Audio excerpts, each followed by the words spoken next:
డైపర్లో వేసుకునే స్థాయి నుంచి ఈరోజు డయాసులు ఎక్కే స్టేజ్కి వచ్చాడు నా ముందంటే అలా అంచెలంచెలుగా ఎదుగుతున్న తేజ సజ్జ ఒక కారణం. ఈ మధ్య ఈ ట్రైలరు, ఈ టీజరు, ఈ హనుమాన్ చూసినప్పుడు అందులో నాకు చాలా ఫినెస్, ఆ ఫైనాలిటీస్, ఆ విఎఫ్ఎక్స్ కానివ్వండి, కథ కానివ్వండి, ఆ సౌండింగ్ కానివ్వండి చాలా బాగుండి ఫస్ట్ టైం ఎవరి డైరెక్టర్ అని అడిగి తెలుసుకున్నాను. ఆ మూడో కాలం ఎవరంటే సురేష్ వర్మ. అండ్ అలాగే ఇవన్నీ తెలుసుకున్న తర్వాత నాకు అనిపించింది ఖచ్చితంగా ఈ సినిమా చాలా ఫైనెస్ట్ ఫిల్మ్ అవుతుంది అని తెలిసింది.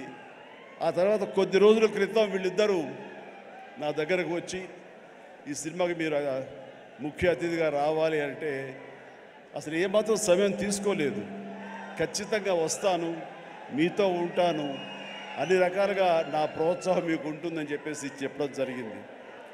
అండ్ నేను ఎప్పుడూ నా ఆరాధ్య దైవమైనటువంటి హనుమంతుడి గురించి ఎప్పుడు నేను చెప్పుకునే సందర్భాలు నాకు తారసపడలేదు, ఎక్కడ చెప్పుకోలేదు. కానీ ఒక్కొక్కసారి మనలో ఉన్న భక్తి చెప్పుకోవాలా అని నాకు అనిపిస్తుంటుంది, కానీ ఒక్కోసారి చెప్పుకోవాలి అని కూడా నాకు తోస్తుంటుంది.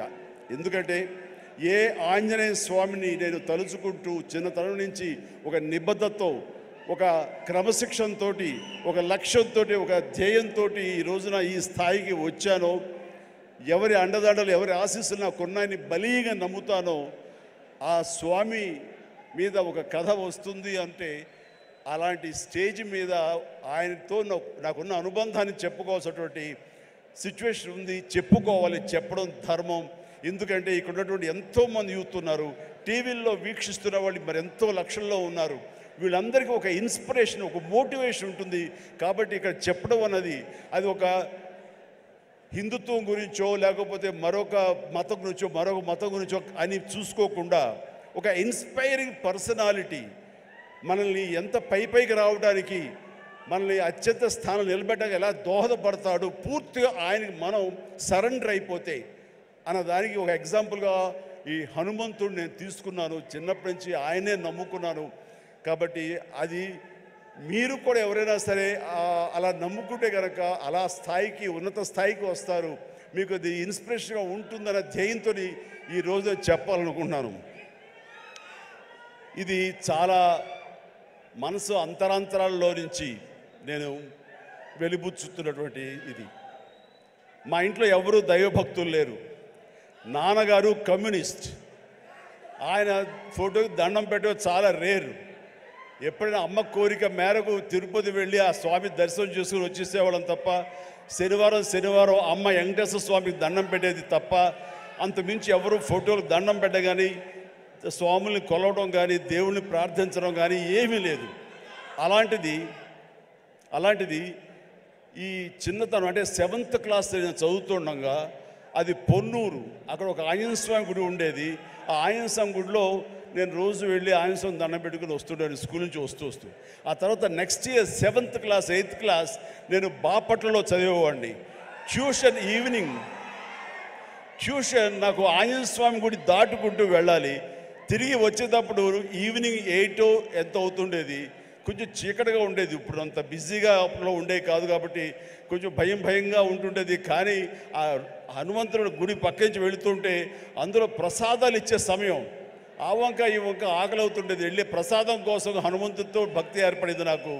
అలాగా ప్రసాదం తీసుకుంటూ అక్కడే తింటూ ఆయా స్వామి, ఆ పూజారి ఎవరైతే ఉన్నారో ఆయన చెప్పే విషయాలు హనుమంతుడి గురించి వింటూ, అక్కడ హనుమాన్ చాలీసా ఆ పలకల మీద, శిలా పలకల మీద రాస్తుంటే అవన్నీ ప్రాక్టీస్ చేస్తూ, అలాగే తెలియకుండా నాలో ఆయన మీద భక్తిభావం అలాగ కుదిరిపోయింది. కుదిరిన తర్వాత అక్కడి నుంచి నేను మొగల్తూరు వెళ్ళి 7th, 8th, 9th క్లాస్ చదువుతాను. ఆ సమయంలో మా ఫ్రెండ్స్ తోటి బజార్లో వెళ్తుంటే మీకు గుర్తుండి ఉంటుంది, చాలామంది ఎవరైతే విలేజ్ నుంచి వచ్చారో వాళ్ళకి బాగా తెలుసు, రోడ్డు మీద ఒక చెక్స్ ఉన్నటువంటి ఒక ఇది వేసుకుని ఒక్కొక్క చెక్స్లో ఒక్కొక్క వస్తువుని, ప్లాస్టిక్ వస్తువులు అయితే రకరకాల వస్తువులు పెట్టి ఒక క్యాలెండర్ ఉండేది. క్యాలెండర్ కింద మిఠాయిలు అతికించేవాడు. సో మనం 2 పైసలు 3 పైసలు ఇస్తే ఆ మిఠాయి మనకి ర్యాండమ్గా చింపుకోవచ్చు. అది ఓపెన్ చేస్తే ఇంత పెప్పర్మెంట్ ఉంటుంది. ఆ పెప్పర్మెంట్ వెనకాల ఒక నెంబర్ ఉంటుంది.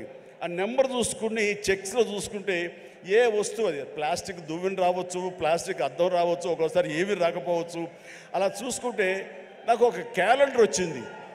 ఆ క్యాలెండర్ ఇచ్చాడు. ఓపెన్ చేస్తే హనుమంతుల వారి క్యాలెండర్, ప్రసన్న ఆంజనేయ, గుండె చీల్చుకున్నది. ఆ హనుమంతుడు వాడు ఏ సమయంలో వచ్చిందో ఈ రోజుకి మా ఇంట్లో అది అలా కొలువై ఉంది. ఆంజనేయ స్వామి ఫ్రేమ్ కట్టి అది పూజిస్తూనే ఉన్నాను గత ఎన్నో సంవత్సరాలుగా. దాదాపుగా నాకు 12-13 సంవత్సరాలు అప్పటి నుంచి. అంటే ఏంటో తెలీదు, హనుమంతుల వారి గురించి నేను ఆయన వెంటపడ్డానా, ఆయన మీద నాకు ఒక గురి కుదిరేసరికి ఆయన నా వెంటపడ్డారో నాకు తెలియదు, కానీ నా యొక్క జీవితంలో అంతర్భాగం అయిపోయారు. అది అంతటితో ఆగకుండా నేను 10th చదివే సమయానికి మా నాన్నగారికి ఎక్కడో పేరాల చీరాల అనే ఊళ్ళో నాన్న పనిచేసేవాళ్ళు. అక్కడి నుంచి నాన్నగారికి మాడుగులని ఉత్తరాంధ్రలో అయింది ట్రాన్స్ఫర్. అక్కడికి వెళ్ళటం నాన్నగారికి ఇష్టం లేదు. సో లాంగ్ లీవ్ పెట్టేశారు. ఆయన 3 monthsలో చాలా దిగాలు పడిపోయేవారు, ఒక డిప్రెషన్ గురయ్యేవారు. నాన్న అలా చూస్తే నాకు చాలా బాధ అనిపించేది. నాన్న, మీకు దేవుడి మీద నమ్మకం లేదు, కానీ మీరు హనుమంతుల వారిని హనుమాన్ చాలీసాని 108 సార్లు చదువుతూ అలా చేయండి. వితిన్ నో టైం మీరు అనుకున్న చోట మీకు ట్రాన్స్ఫర్ జరుగుతుంది అని చెప్పేసి 15 ఏళ్ల కుర్రవాడిగా 10th క్లాస్లో నాన్నకి చెప్తే ఆయన వింటారా వినరో, ఆయన పెద్ద దేవుడి మీద భక్తి లేదు అని కొంచెం టెన్షన్గా.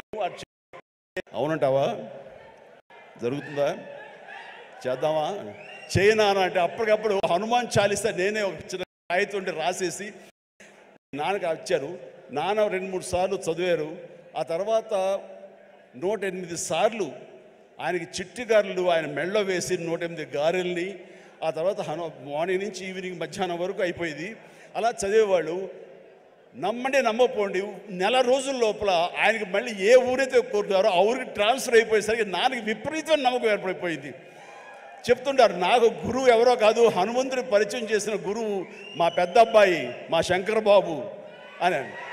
నాకు చాలా ఆనందం వేసింది. నాన్న లాంటి ఒక కమ్యూనిస్టు భావాలు ఉన్నటువంటి ఒక నాస్తికుడిని నేను ఈ రకంగా దైవభక్తుడిగా మార్చానని చెప్పేసి అక్కడి నుంచి మా ఇంట్లో మా యొక్క కులదైవం ఆంజనేయ స్వామి అయిపోయారు. ఇది ఇలా ఉండంగా పేరాల అనే ఊరప్పుడు నేను డిగ్రీ అయిపోయింది. నెక్స్ట్ ఏం చేయాలి అనే ప్రయత్నంలో చెన్నై వెళ్ళి ఫిల్మ్ ఇన్స్టిట్యూట్లో జాయిన్ అవుదాం అనుకుంటుండగా మా పెరట్లో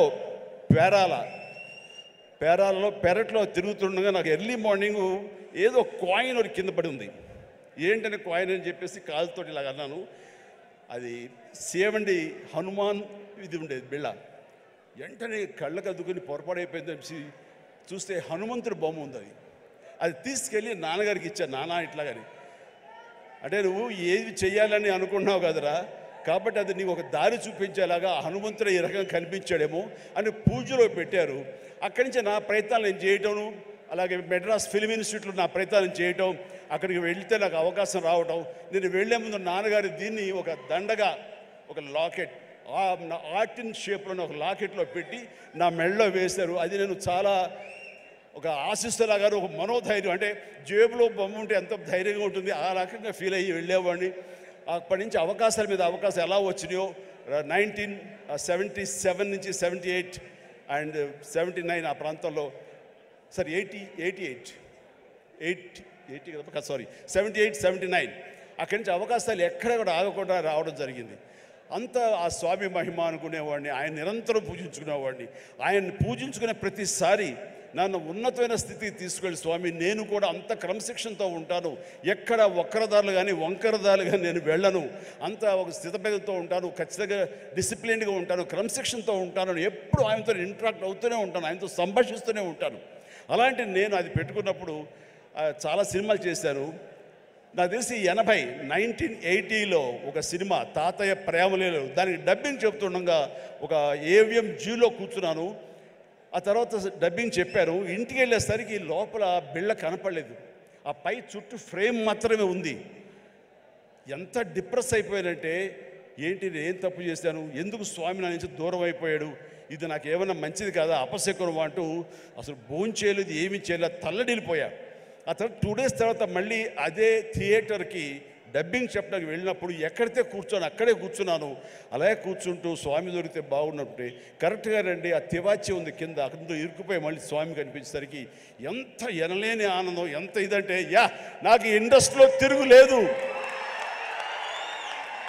స్వామి నన్ను పరీక్ష పెడుతున్నాడు, అంతేగాని ఇంకోటి కాదు అంటూ స్వామి నేను ఎప్పుడు వదలను అంటూ ఆయన్ని పెట్టాను. మా నాన్నగారికి చెబితే ఆయన అరే చుట్టూ కొంచెం క్లాంప్స్ లాంటివి పెడదాము, సోదరు అసలు కదలదు, ఆ స్వామిని కాంక్రీట్ చేసుకుని నీలో ఉంచేసుకుంటూ అవుతుందని చెప్పేసి నాన్న దాన్ని మళ్ళీ రీడిజైన్ చేసి వేశారు.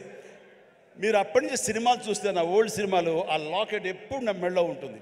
నేను ఒక భేద క్యారెక్టర్ వేసినా సరే అది మెడలో ఉండకూడదంటే తీసి నడుము దగ్గర ఎక్కడో పెట్టినవాడు తప్ప ఆయన నాకు దూరం అయిపోకూడదు, బిగించి హోల్డ్ చేసి ఆ హనుమాన్ నేను ఇక్కడ పెట్టినవాడిని. ఆ తర్వాత 2000 ఇయర్లో నేను అన్నయ్య సినిమా చేస్తుండగా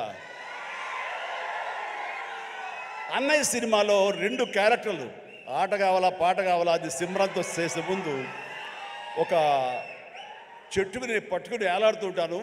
నా ఆత్మారాముడు నన్ను లాగి నెట్టి ఆ అమ్మాయి వైపు నెడతాడు. నెట్టేప్పుడు ఇది హ్యాంగ్ అవుతుంది సార్, అడ్డుగా ఉందని కెమెరామెన్, బహుశా ఎవరు మన కెమెరామెన్ చోటకే నాయుడు ఆ మాట అనకపోయి ఉంటే ఇప్పుడే నా దగ్గర ఉండేది అనేసరి అలాగా అని చెప్పి తీసేశారు. ఇలాంటి ఎవరో పక్కన ఉంటే పక్క వాళ్ళకి ఇచ్చేస్తాను. ఆ తర్వాత మర్చిపోయాను, కనపడలేదు. అయితే ఏదంటే లేదు లేదు ఎవరి దగ్గర లేదు, సరిగ్గా ఎత్తకంటున్నాను, ఎవరి దగ్గర లేదు. పోలే స్మాల్ ఒక 2 సవర్ల బంగారం అనిపించింది. ఏంటి తేడా, 80లోనేమో తల్లడిల్లిపోయాను, స్వామి నుంచి దూరం అయిపోయారని. అదే 2000 వచ్చేసరికి ఇట్స్ ఓకే, 2 సవర్ల బంగారం అనుకున్నాను. ఏమిటి అంటే నాకు ఈలోగొచ్చిన పరిణితి కానీ మనలో మెచ్యూరిటీ కానీ, భగవంతుడు అనేవాడు బాహ్యంగా ఉండడు. భగవంతుడు అనేవాడు మనలో అంతర్లీనం అయిపోతాడు, మనలో మమైకం అయిపోతాడు, మన అంతర్భాగం అవుతుంది. అది హనుమంతుడు అనేది మన యొక్క అంతరాత్మ తప్ప మరొకటి కాదు అని తెలుసుకోవడం నాకు 2 పట్టింది.